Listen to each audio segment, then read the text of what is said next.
The revolution will not be televised. The revolution will be live.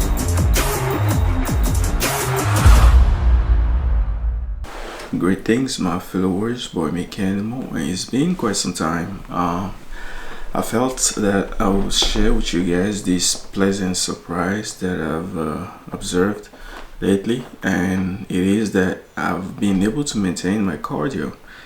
And I may not have disclosed it to you guys about 6 months ago, or a little over 6 months ago. I've stopped doing some cardio work because of the overload of training, training volume, and given that I didn't have enough time to combine cardio and strength training, I had to sacrifice one of them, and it had to be the cardio one, because obviously the strength training was the most important goal.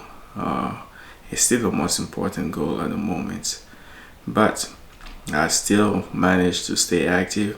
That's how I'm able to get my cardio, walking, stuff like that on my days off.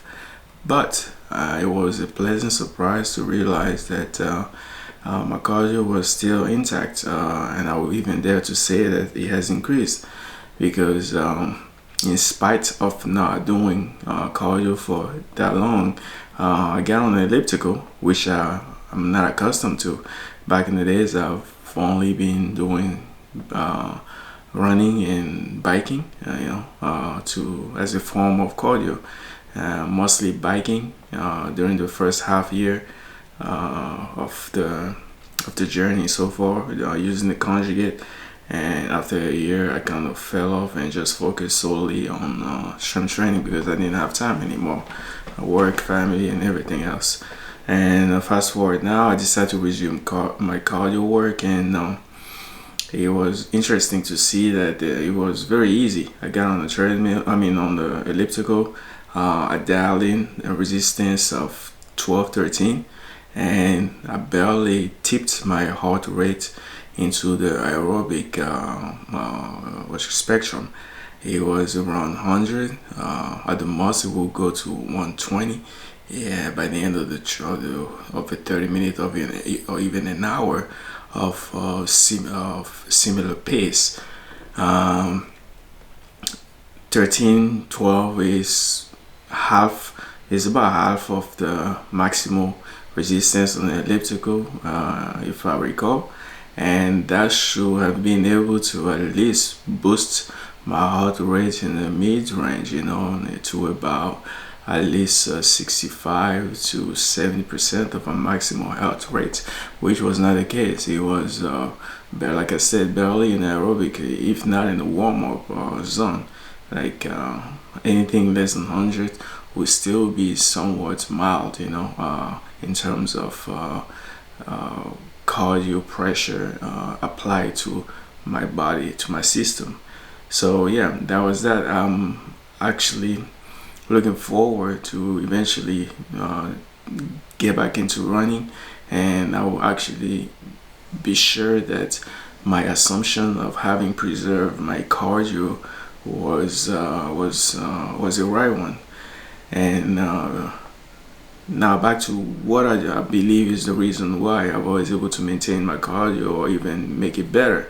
It was due to the dynamic effort day. And for those who don't know what the conjugate method is, it's a combination of max effort days and dynamic effort days. And max effort days where you go for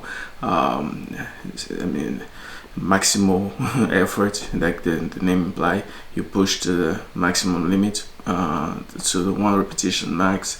I've come to custom it to sets of repetitions max and rep max by peaking. He has proven to be more fruitful and less taxing, which is a good thing. And the dynamic effort day, which is a day where you go for speed and you work with loads in between 50 to 70% of your maximum effort. And I would tell you, I mean, for those who sleep on that type of conditioning, man, it is really brutal because working with 60 to 70% of your max and taking a rest in between 30 seconds to 1 minute break in between 12 sets, for example, of doubles.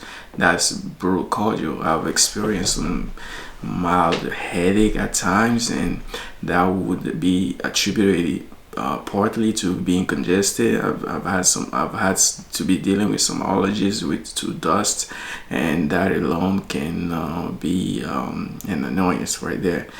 And yes, so the fact that I was able to go through many sessions of dynamic effort days, like weekly, peaking between 60 to 70 and back down and resetting and going with minimal amount of rest in between. I think that's the reason why I was able to actually, work on my cardio in a way that I have not done so far. And like I said, that type of conditioning will maintain your body in an aerobic phase, because you're going for such high intensity and with little rest in between. It will be mostly tapping into those anaerobic pathways, but surprisingly it's been conducive to increase my aerobic cardiovascular system. And yeah, I mean, which is being tested by increase the resistance on the elliptical, and in spite of the resistance being pretty respectable, I'm still able to maintain my heart rate on the very low end of the spectrum. So that's what I thought I would share with you guys. For those who have experienced something similar, whether by doing any type of circuit training, because that's the closest thing to people who are still confused about the nature of the dynamic effort. I won't say it's a circuit training, but you could put an analogy to a circuit training with similar exercise. I mean, with the same exercise being replaced by the circuit exercises, and the fact that you go with 30-second break in between. In a circuit training, you might go even with less rest than that, but you get the point. That's what I mean by that, pushing a cardio system and at a much higher intensity than a regular circuit training. So that's that. Yeah, my cardio is impeccable. I'm happy about that. For now, I'm still abstaining from running because I want to reach my lower body short-term goal first, like a 500 pound squat, before I can start playing around with introducing cardio and not really worrying about losing any type of momentum that I've accumulated in the process of reaching that goal. So that's that. Everything is and will always be the Meckanimal way. Like, comment, and subscribe. And I'm trying to start making those one-on-one video much more now. It's been a while, and yeah, but I would appreciate if you comment and subscribe, share, and help with the algorithm. It helps a lot. Peace.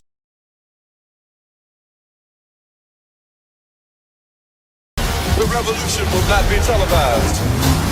The revolution will be live.